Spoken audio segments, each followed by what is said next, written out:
أمري واحلل عقدة من لساني يفقهوا قولي رب زدني علما رب زدني علما رب زدني علما۔ اللہ تعالیٰ نے مشرکین کی پکڑ قرآن کریم میں جگہ جگہ کی ہے، اور یہاں پہ جو آج ہم آیات مبارکہ پڑھنے لگے ہیں وہ سورۃ یونس کی آیت نمبر 18 ہے۔ اللہ تعالیٰ فرماتے ہیں وَيَعْبُدُونَ، اور وہ عبادت کرتے ہیں من دون اللہ، اللہ تعالیٰ کے علاوہ۔ اچھا، میں اب یہاں پہ ایک اہم نقطہ بتانے لگا ہوں۔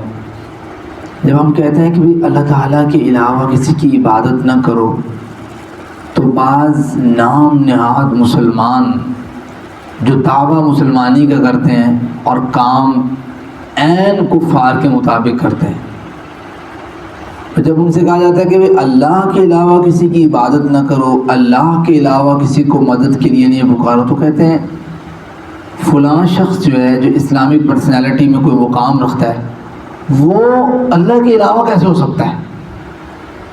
مثال لیتے ہیں، جناب علی رضی اللہ تعالیٰ عنہ ہیں، یا کوئی اور صحابی رسول ہیں، یا کوئی محدث ہیں، یا کوئی تابعی ہیں، کوئی تبع تابعی ہیں، کوئی امام ہے، وہ کہتے ہیں جی وہ اللہ کے علاوہ کیسے ہو سکتا ہے؟ بات یہ ہے کہ اللہ تعالیٰ کی ذات کے علاوہ دنیا کی کوئی بھی ذات وہ غیر اللہ ہے، اللہ کے علاوہ ذات ہے، اس کی عبادت نہیں کی جا سکتی، اس سے معاونت اور عون اور استعانت طلب نہیں کی جا سکتی۔ تو اللہ تعالیٰ بھی یہاں فرما رہے ہیں کہ وَيَعْبُدُونَ، مشرکین جو لوگ ہوتے ہیں من دون اللہ، وہ اللہ کے علاوہ لوگوں کی عبادت کرتے ہیں۔ وہ جس کی عبادت کرتے ہیں اللہ کے علاوہ، ما لا یضرہم، نہ وہ انہیں تکلیف دے سکتا ہے، ولا ینفعہم، اور نہ وہ نفع دے سکتے ہیں، اور یہ حقیقت ہے۔ اور ایک مسلمان کا یقین بھی یہی ہونا چاہیے کہ ساری دنیا کی طاقت مل جائے، مجھے نفع دینا چاہے اور مالک مجھے نقصان دینا چاہے تو مجھے کوئی نفع دے سکتا، اور ساری دنیا کی طاقت مل جائے، اگر مالک مجھے نفع دینا چاہتا ہے، وہ کہے نہیں اس بندے کو جو ہے نا نقصان پہنچانا ہے، نقصان پہنچا سکتا نہیں ہے۔ یہ قرآن کریم میں بھی اللہ تعالیٰ نے بارہا ذکر کیا ہے کہ اِن یمسسک اللہ بضر فلا کاشف له الا هو وَإِن يُرِدْكَ بِخَيْرٍ فَلَا رَادَّ لِفَضْلِهِ، اور حدیث مبارکہ میں بڑی وضاحت کے ساتھ ہے، نماز کے بعد کے اذکار میں بھی اللہم لا مانع لما اعطیت ولا معطی لما منعت ولا ينفع ذا الجد منک الجد۔ مسلمان کا عقیدہ یہ ہے کہ ما لا یضرہم ولا ینفع، دنیا کی کوئی طاقت، جن و انس نقصان نہیں دے سکتے اور نہ نفع دے سکتے ہیں۔ اللہ کے ہاتھ میں نفع اور نقصان کا مالک اللہ تعالیٰ ہے۔ یہی تو شرک تھا جس کو اللہ کے رسول صلی اللہ علیہ وسلم نے مشرکین مکہ کے سامنے ایڈریس کیا ہے کہ بھائی جن کی تم عبادت کرتے ہو بے شک وہ بت ہے۔ اچھا، اب بات پتہ کیا ہے؟ کہتے ہیں جی وہ چوری کریں تو چوری ہے، میں چوری کروں تو چوری نہیں ہے، ایسے ہو سکتا ہے؟ چوری تو چوری ہے نا، جو مرضی کرے۔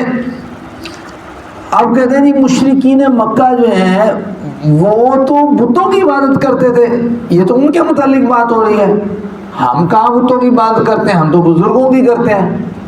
یہ کم علمی ضرور ہو سکتی ہے، کیونکہ جن وہ بتوں کی عبادت کیا کرتے تھے وہ بت بھی اگر آپ قرآن کریم کو پڑھیں اور احادیث مبارکہ کو پڑھیں تو آپ کو یہ بات سمجھ آئے گی۔ جیسے سورۃ نوح کے اندر چیپٹر نمبر 29 کے اندر اللہ تعالیٰ نے وہ یعوق، یغوث، نصر وغیرہ کا ذکر کیا نا، جناب نوح علیہ السلام کے دور کے جو حساب کتاب تھا ان کے بعد کا، تو اس میں جو اللہ تعالیٰ نے ذکر کیا اس میں یہی بات ہے کہ بھائی یہ جن کی تم نے بت بنائے تھے نا، یہ اصل میں نیک لوگ تھے۔ آپ کو جناب ابراہیم کا بت نہیں تھا، بنایا ہوا تھا ان لوگوں نے، مشرکین مکہ نے، جو انہوں نے بیت اللہ میں رکھا ہوا تھا۔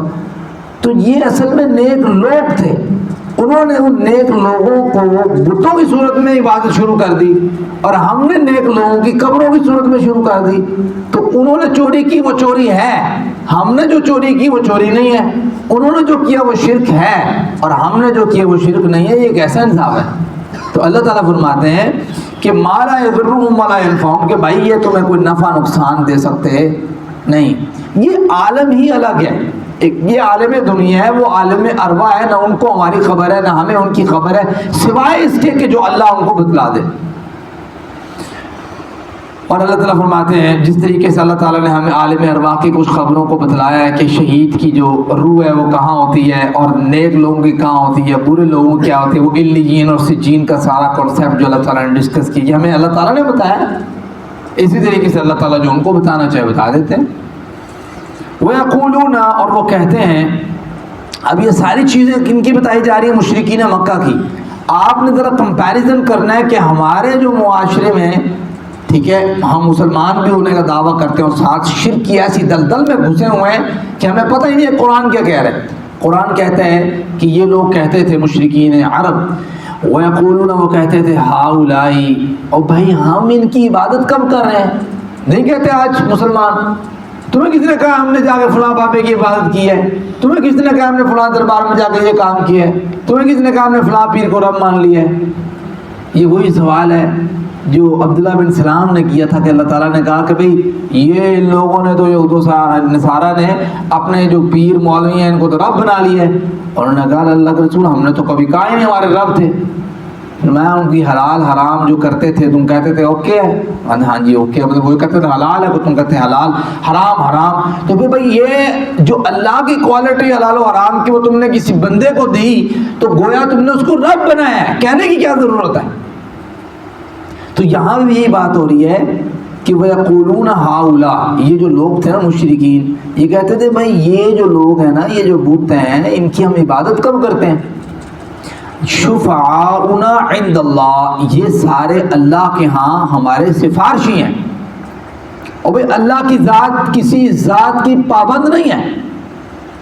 سفارش اس وجہ سے اللہ تعالیٰ نے بارہا قرآن کریم میں ذکر کیا ہے من ذا الذی یشفع عندہ الا باذنہ.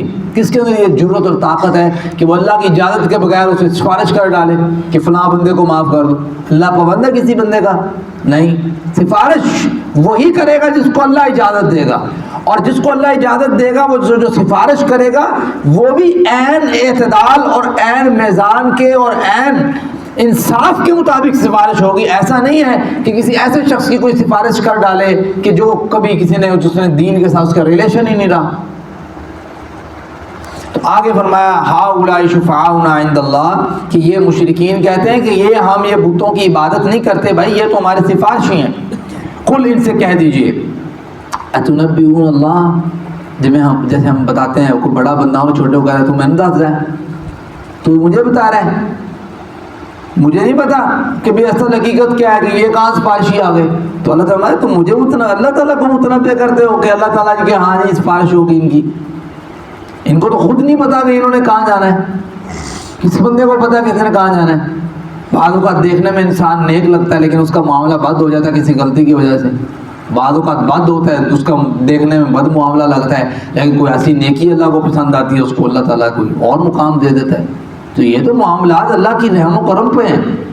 فرمایا اتنبئون اللہ بما لا يعلم في السماوات والارض، تم ایسے رب کو تم متنبع کرتے ہو، بتاتے ہو جو اللہ مطلب آسمان و زمین کا مالک ہے. اس کو نہیں پتا کہ آسمان و زمین میں کیا ہو رہا ہے، سارا پتا ہے اسے. یہ تم ایسی حقیقت تم اپنی طرف سے باتیں بناتے ہو. فرمایا سبحانہ وتعالی عما یشرکون، اللہ اس چیز سے پاک ہے، اللہ اس چیز سے بلند ہے جس چیز میں لوگ جو ہیں وہ اللہ تعالیٰ کے ساتھ اس کو شریک ٹھہراتے ہیں کہ اس کو اٹھایا اللہ کے برابر کر دیا، اس کو اٹھایا مذاق سمجھیے. شرک اور توحید کا کوئی فرق ہی نہیں رہنے دیا.